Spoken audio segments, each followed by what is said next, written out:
네, 오늘 마태복음 11장 2절부터 11절의 말씀을 함께 봉독했습니다.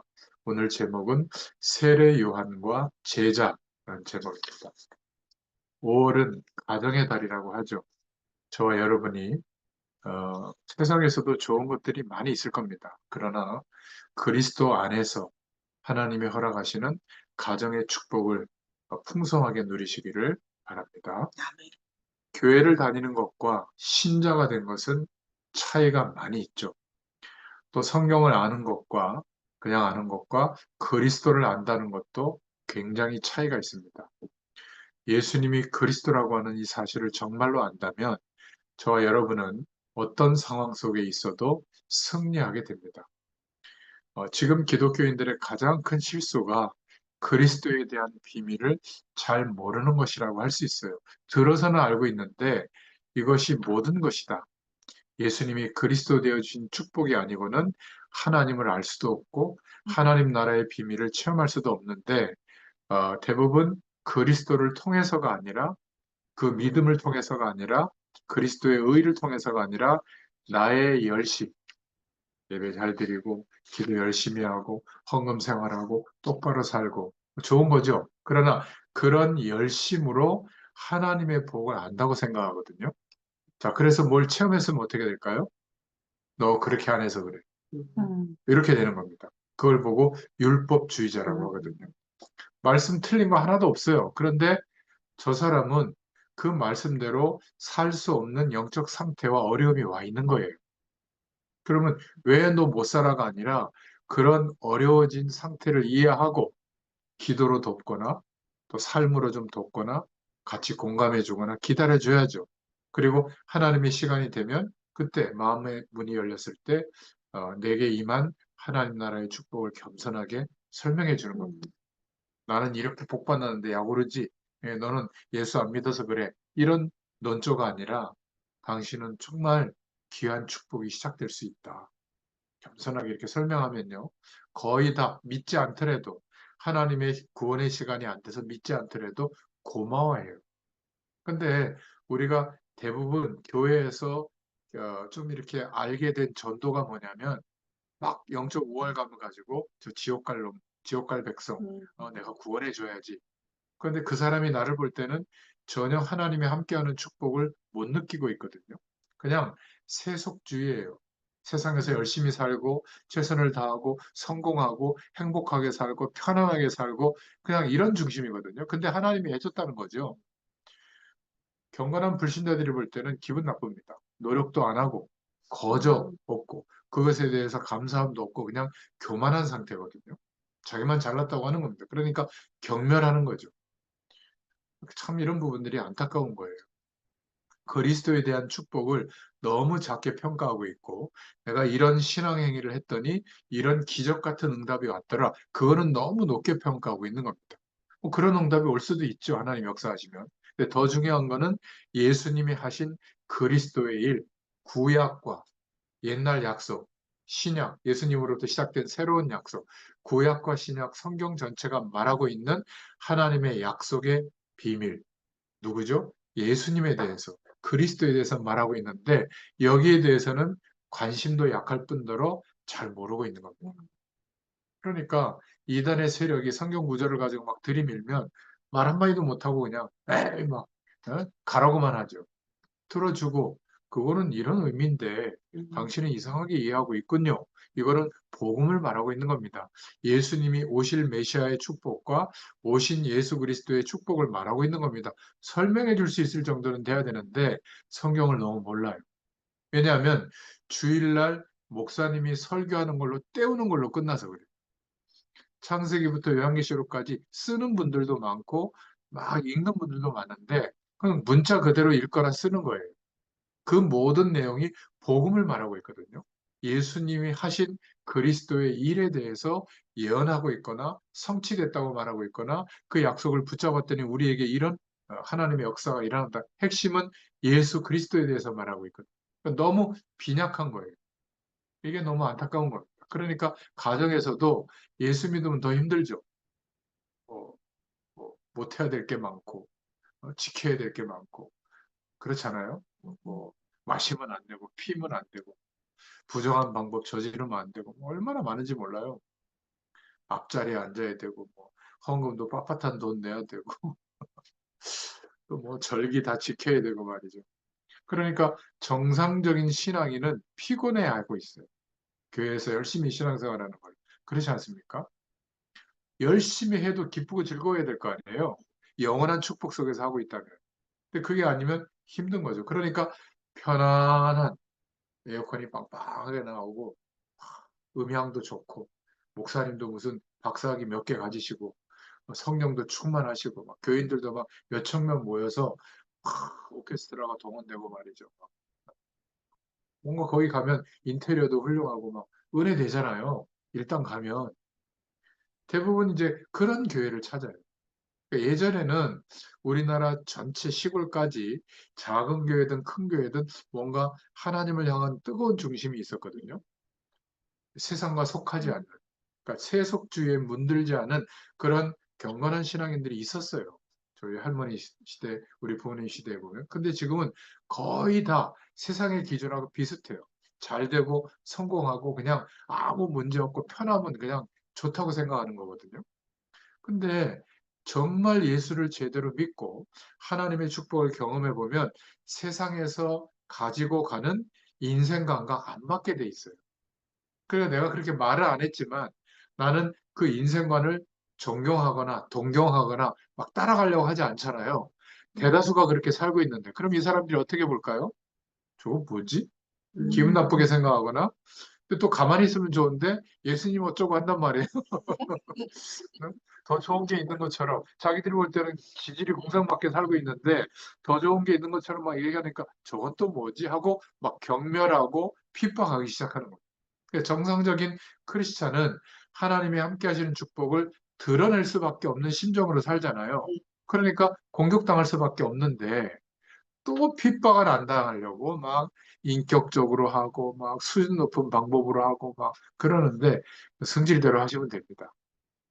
하나님이 해결할 능력이 있으세요. 그렇다고 막 하라는 게 아니라 그런 것을 조심하기보다 내게 임한 하나님 나라의 축복, 나와 함께 하시는 하나님, 그 축복을 이룰 수 있는 유일한 기준이 예수님의 죽으심과 부활로 이루어진 그리스도의 의를 감사하고, 그렇죠? 그 기준으로 신앙 고백할 때 아무리 연약한 사람도 하나님의 임재를 누릴 수가 있는 거거든요.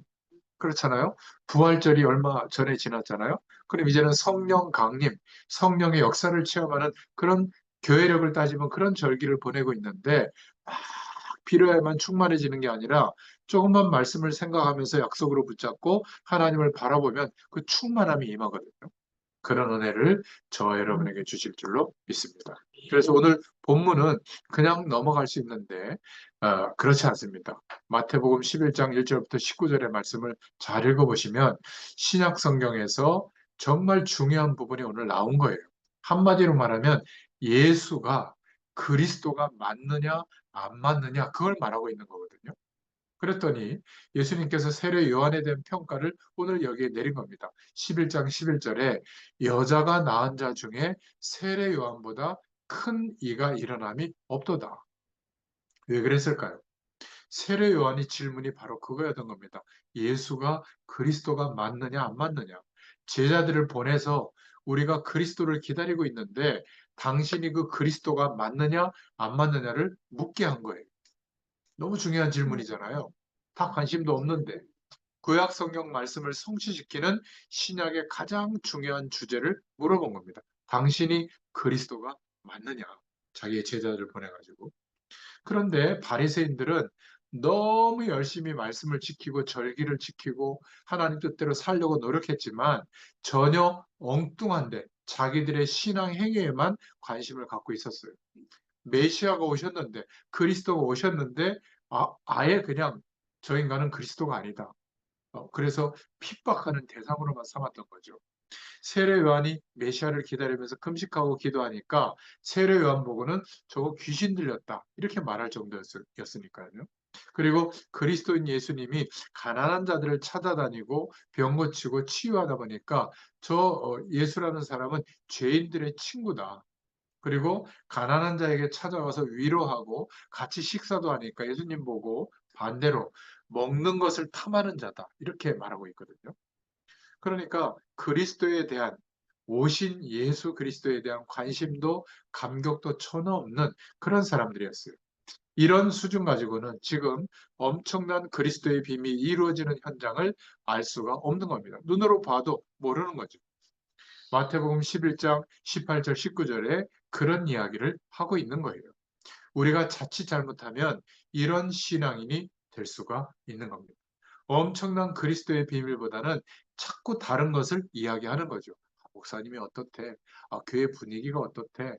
인테리어가 어떻대? 막 오케스트라가 어떻대? 막 찬양이 너무 좋대.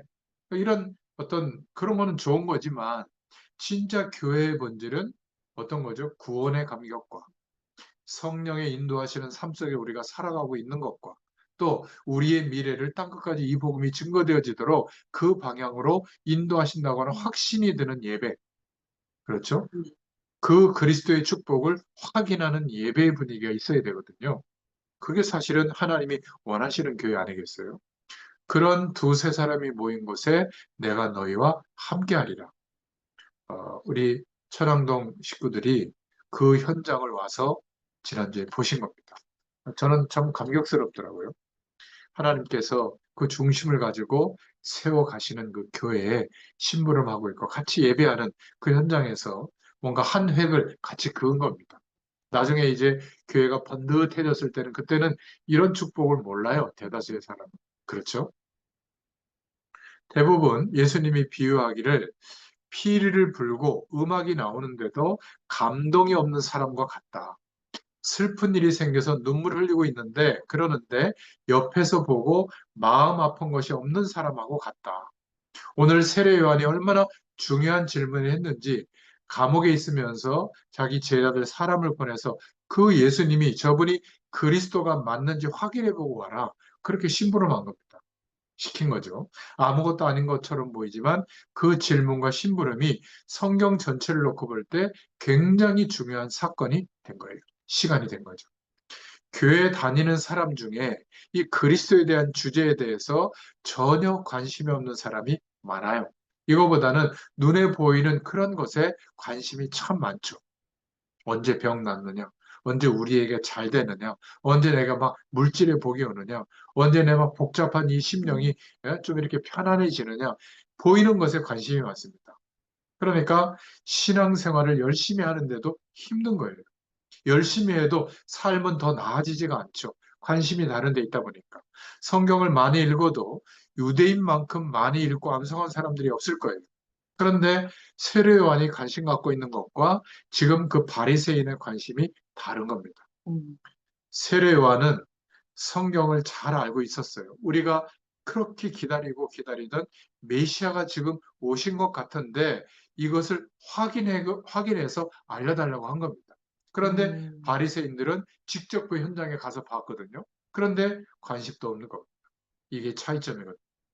그저 성경 원문의 글자 하나 놓고 논쟁만 하고 있는 형편들이에요. 맞다, 틀리다, 이게 옳다, 내가 옳다 이러면서요.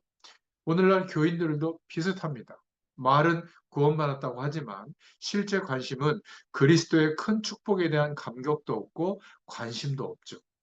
성경 단어 하나 놓고 매일 물고 뜯고 내가 옳다, 네가 옳다 싸우고 있습니다. 알고 보면 그게 무식한 거거든요. 바리새인들이 늘 그랬어요. 그러면서 성경 말씀이 말하고 있는 원 주인공 예수 그리스도에 대해서는 관심도 없고 감동도 없었던 겁니다. 그래서 예수 그리스도를 바로 알고 누리는 자를 일컬어서 예수님께서는 세례 요한을 보고 여자가 낳은 자 중에 세례 요한보다 큰 이가 일어남이 없도다. 그렇게 말씀하고 있는 겁니다. 그렇죠? 제가 오늘 낮에 그 수목 부천 병원에서 그 11시 예배를 드리면서 이렇게 녹화 버튼 누르는 걸 잃어버려가지고 못 누르고 예배 끝나고 보니까 하나도 녹화가 안 됐더라고요. 그래서 오늘 못 올렸는데 그래 지금 한번 확인해 본 겁니다. 지금 녹화가 잘 되고 있는지. 네. 잊어버리진 않는데 뭐 어제 오늘 좀 많이 이렇게 집 나르고 하다 보니까 좀 피곤했던 것 같아요. 아, 하나님이 아무튼 이 수요일 날은 정말 하나님의 은혜를 많이 주는 것 같습니다. 여러 가지로 어, 말씀을 짧게 전하면 좀 기분 안 좋아하는 현장이기 때문에 제가 말씀을 많이 준비해 왔고 하나님께 기도도 많이 했습니다. 그러나 그렇게 길게 하지는 않을 겁니다. 아무튼 예수님이 세례요한을 보고 여자가 낳은 자 중에 세례요한보다 큰 이가 일어남이 없도다 이렇게 말씀했죠. 왜냐하면 예수님이 그리스도인 것 같은데 하고 확인해 보고 오라고 했으니까 이게 얼마나 이 시대에 중요한 질문이었겠어요. 그렇죠? 아무도 관심을 안 갖는데. 그러나 천국에서는 극히 작은 자라도 그 세례요한이 한 행동보다 크다. 왜죠? 우리는 예수님을 그리스도로 믿고 영접했잖아요. 아멘. 그러니까 세례 요한이 한 행동보다 큰 거예요. 더 큰 자다. 제가 한마디도 못 알아들었어요. 정말로 예수 그리스도를 바르게 믿고 알고 구원받은 사람이 얼마나 큰 사람인가, 우리가 어떤 존재인가를 확인해야 되는 거예요. 하나님이 그렇게 인정해 주신다는 것을. 그래서 가정에 그리스도의 비밀이 임해 있으면 결국 그 가정 속에 있는 후대들은 승리하게 될 줄로 믿습니다. 어, 기독 신자가 가장 과소평가하고 있는 것이 그리스도의 비밀이에요. 시간이 갈수록 알게 될 줄로 믿습니다. 이스라엘의 교육은 세계에서 가장 뛰어나지만 참고는 해야 됩니다. 어릴 때부터 학교 가기 전에 이미 가정에서 쉐마, 토라, 탈무드라고 하는 그들 나름대로의 교육 방법을 가지고 가르칩니다. 그리고 회당에서 전 세계에 회당이 깔려 있는데 거기에서 사회를 장악하는 선배들이 밀어주고 끌어주는 이런 시스템들이 있거든요. 경제를 정복하는 비밀들을 전달합니다. 이런 유대인 교육이 철저한데 딱 하나만 빠져 있어요. 그리스도의 비밀만 전달이 안 되고 있습니다. 핵심이 빠져 있는 거죠. 복음을 아는 가정 속에서 저희들이 자라가고 있다면 디모데후서 3장 14절부터 17절에 이것을 가르쳐 줘야 됩니다. 너는 배우고 확실한 일에 거해라. 구원에 관한 축복을 어릴 적부터 가르쳐 줘야 됩니다. 그래서 디모데후서 3장 16절에 보면 미리 알려주는 것, 하나님의 말씀과 은혜는 교훈과 같다. 또 하나님의 말씀은 책망한다. 우리의 과거의 실수를 지적해 주죠. 하나님 모르고 살았던 인생관에 대해서 깨닫게 해주는 겁니다. 그러면서 바르게 한다. 수정해주고 바른 길을 제시하죠. 하나님의 말씀이. 그리고 의에 이르게 한다. 그리스도의 의를 믿게 하고 이제 그 축복을 통해서 구원의 비밀을 알게 하고 전달하게 한다. 이런 축복이 가정에서부터 회복돼야 될 줄로 믿습니다. 그리스도의 비밀을 정말 알고 있다면 그 가정, 그 후대들은 걱정하지 않아도 됩니다. 자, 오늘 본문의 내용을 보면 두 번째로 좀 중요한 것들이 확인되는데 11장 1절부터 3절에 보면 세례와는 그리스도 오시는 것을 기다리고 있었던 것 같아요. 예수께서 12제자에게 명하시기를 마치시고 1절에 보면 이에 저희 여러 동네에서 가르치시며 전도하시려고 거기를 떠나시니라.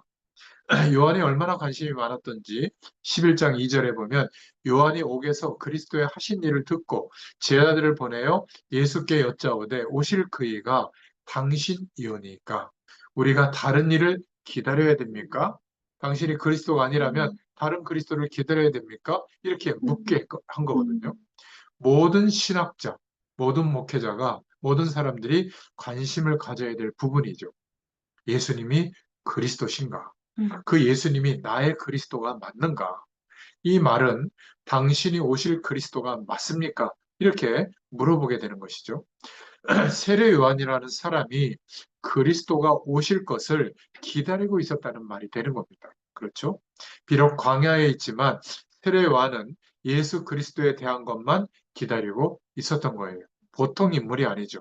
그 말은 세례 요한의 생애 전체가 오실 메시아를 기다리고 있었다는 말이 되는 겁니다. 그래서 그리스도께서 행하시는 일을 듣고 보고는 이 세례 요한이 지금 확인하려고 하는 거죠. 당신이 그리스도 맞습니까?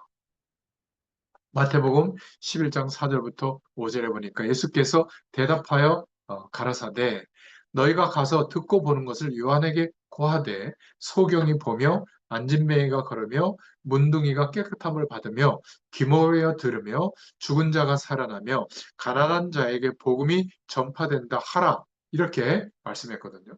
무슨 말이냐면 의사가 할 수 없는 일, 사람이 할 수 없는 일을 지금 예수님이 하고 있는 거 아니냐. 그렇다면 그리스도라는 말이거든요. 그리스도라는 말은 바로 하나님이 사람의 몸을 입고 오셨다는 증거가 아닌가. 예수님께서 하나님의 일을 하셨다는 거거든요. 그것을 말하라는 거예요. 가서. 그리스도의 비밀을 누리고 있으면 우리 후대는 결국 되어집니다. 하나님의 축복이 임하게 되어 있죠. 오늘 우리의 가정, 개인, 자녀들에게 하나님의 축복이 반드시 있게 될 줄로 믿습니다. 걱정하지 마세요. 정말로 그리스도의 비밀을 누리고 있으면 해결되게 되어 있습니다. 어떤 면에서는 그리스도를 막 애타게 설명할 필요도 없어요. 내가 이 축복을 정말 누리고 있으면 전달되게 되어 있습니다. 그렇죠? 가장 중요한 영적인 축복은 전달이 되게 되어 있어요. 이거는 감춰지지가 않는 거예요. 꼭 기억하시길 바랍니다. 어, 그리고 두 번째로는 그리스도 누리는 자에게는 가정에 제일 먼저 하나님의 역사가 일어납니다. 그리스도의 축복을 누리면 그 결과가 나오게 되어 있어요. 세 번째는 예수 그리스도를 아는 것과 그냥 알고 있는 것과 그 응답을 누리는 것은 차이가 큽니다. 예수 안 믿는 사람도 예수님에 대해서 알고 있잖아요. 종교 연구를 많이 한 사람은 예수가 그리스도다 알고 있어요. 그런데 알고 있는 것과 믿고 누리는 것은 천지 차이인 겁니다. 한마디로 세례요한은 뭐냐? 예수 그리스도의 비밀을 알고 누렸던 사람이다. 이렇게 보시면 됩니다. 그러면 어떻게 되죠? 영원히 해방되게 되죠. 그리스도의 비밀을 누리면 제일 먼저 오는 축복이 있습니다. 세 번째 끝으로 전능하신 하나님 아버지의 역사가 일어나게 되어 있어요. 그렇죠? 그리스도의 비밀을 누리면 구원의 축복이 나타나게 되어 있습니다. 이 그리스도의 비밀을 누리면 성령으로 역사하시는 응답이 일어나게 되어 있죠. 그리스도의 비밀을 누리면 흑암 세력들, 사단의 세력은 무너지게 되어 있습니다. 이 그리스도의 비밀을 누리면 하늘 문이 열리고 주의 사자들과 하나님의 계획들이 이루어집니다. 그래서 크리스찬이라는 말은 그리스도의 사람 그 뜻이에요. 다른 말로 표현하면 그리스도화 되어졌다. 그렇게 말합니다. 복음화 되어졌다. 그러면 끝난 거죠. 저의 주위에 문제가 없었겠습니까? 문제가 일어날 때 저는 걱정하지 않습니다. 왜냐하면 하나님이 살아계시기 때문에. 아멘. 잠깐 걱정은 하죠. 그러나 주님 바라보고 기도해 보면 이 믿음을 주십니다. 아니, 불신자도 밥을 먹고 사는데 우리는 하나님의 자녀 아니겠어요? 그런데 밥 못 먹을까 봐 전전긍긍합니까? 그렇지 않죠. 그리고 나는 그리스도의 비밀을 가지고 있잖아요. 그리스도의 비밀은 엄청납니다. 그 내용을 따지자면 정말 상상을 초월해요. 한마디로 묶어서 그리스도 이런 단어로 표현해서 그렇지 이 그리스도의 축복을 풀어보면 굉장한 거예요. 그렇다면 걱정할 게 없잖아요. 오늘이 뭐 손 없는 날이라고 그러더라고요. 전해드리겠지만 그 이삿짐 나가는 분이 뭐 그렇게 결정해 놔가지고 뭐 저는 어쩔 수 없이 이날에 하다 보니까 뭐 10만 원인가 15만 원 더 달라고 그러고 또 시스템 옷장이 작은 방에 옷방이 있었는데 방을 우리는 세 개를 다 써야 되니까 주인이 그걸 또 그러면 계약을 안 하려고 하길래 그럼 큰 방으로 우리가 옮기겠습니다. 그러다 보니까 그것도 30만 원 더 줘야 돼요. 그러니까 이사 비용도 막 많고 뭐 에어컨도 설치하려면 또 30 몇만 원 줘야 되고 밖에 또 뭐 실외기 설치해야 되고 하니까 그러니까 막막하더라고요 처음에는. 근데 오늘 다 지불했어요. 그리고 이사 다 마쳤습니다. 놀랍지 않습니까? 저는 이것도 놀라워요. 하나님 하신 일 보면 제가 하기 전에 이런 말 하면 그런데 이미 다 결제했습니다. 여러분 부담 안 가셔야 돼요. 얼마나 감사한지 몰라요. 그러니까 하나님을 바라보는데 하나님이 역사하시면 이건 응답인 거 아니에요? 아니, 뚝딱뚝딱 그냥 주머니에 돈이 있어서 막 결제하면 얼마나 좋겠습니까? 과연 그 사람은 감사가 있을까요? 하나님이 하셨다는 그런 믿음의 고백이 나올까요? 그렇지 않을 겁니다. 그런 면에서는 정말 감사한 것 같아요. 저는 여러분도 그렇게 되기를 바랍니다. 풍성한 삶을 누릴지라도 그 모든 것이 하나님으로부터 공급되어진 것이라고 하는 믿음이 있기를 축원합니다. 그렇다면 굉장한 거예요. 이 그리스도의 비밀을 아는 사람은 굉장한 축복의 사람입니다. 그래서 하나님의 자녀가 되는 권세를 주셨으니 성경은 그렇게 말하고 있죠. 사실은 걱정하는 바람에 대책을 세우다가 더 염려와 어려움에 빠지게 되죠. 저와 여러분 예수 그리스도의 비밀을 조금 누렸더니 사단의 세력이 깨트려졌잖아요. 그것 하나만 해도 엄청난 겁니다. 저와 여러분이 예수 이름을 부를 때마다 그리스도의 비밀을 약속 붙잡고 구할 때마다 저와 여러분의 집안의 저주의 세력이 무너지는데 이것 하나만 해도 엄청난 겁니다. 그렇죠? 그리스도의 비밀을 가지고 있는 사람은 움직이는 곳마다 성령으로 함께 역사해 주십니다. 가는 곳마다 하늘 군대를 하나님이 보내시죠. 얼마나 큰 축복받은지 몰라요. 마태, 마가, 누가, 요한복음의 핵심이 무엇인지 아세요? 예수가 그리스도 맞다는 거예요. 사도행전부터 요한계시록의 열쇠가 무엇인지 아세요? 그러면 그리스도의 비밀을 누리고 동의해라. 그거예요. 예수가 그리스도가 맞다면 그 축복을 누리는 것이죠. 이게 성경의 말씀이에요. 결국 승리하게 되어 있습니다. 창세기 3장에 시작되어졌던 근본적인 문제를 해결할 자가 오셨다. 그가 그리스도라는 증거로 부활하셨다. 이걸 말하고 있는 거죠. 그래서 마태복음 11장 11절에 그리스도를 깨닫고 누리는 자에 대한 예수님의 평가예요. 여자가 낳은 자 중에 세례 요한보다 큰 이가 일어남이 없도다.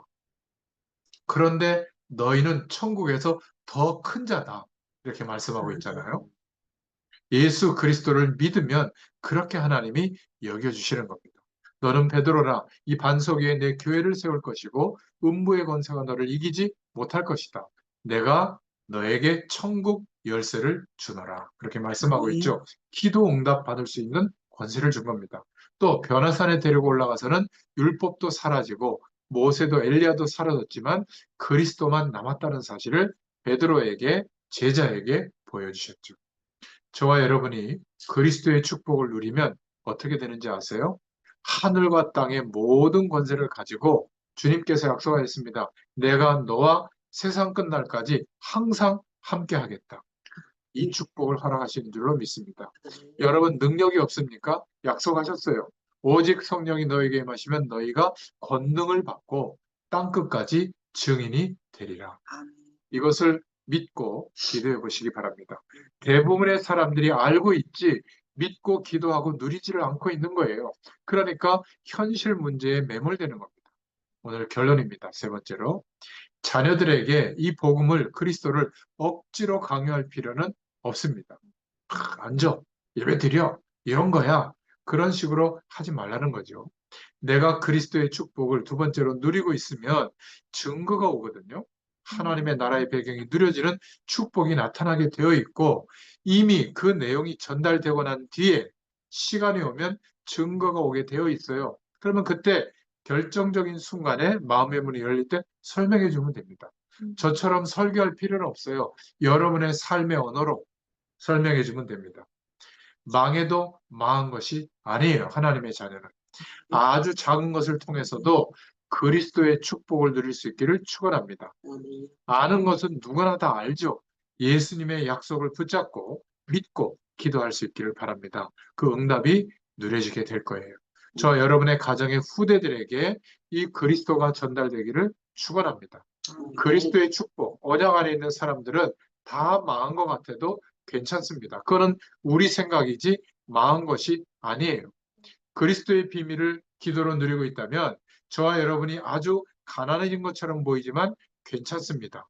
정말로 이제 하나님이 주시는 응답이 올 거예요.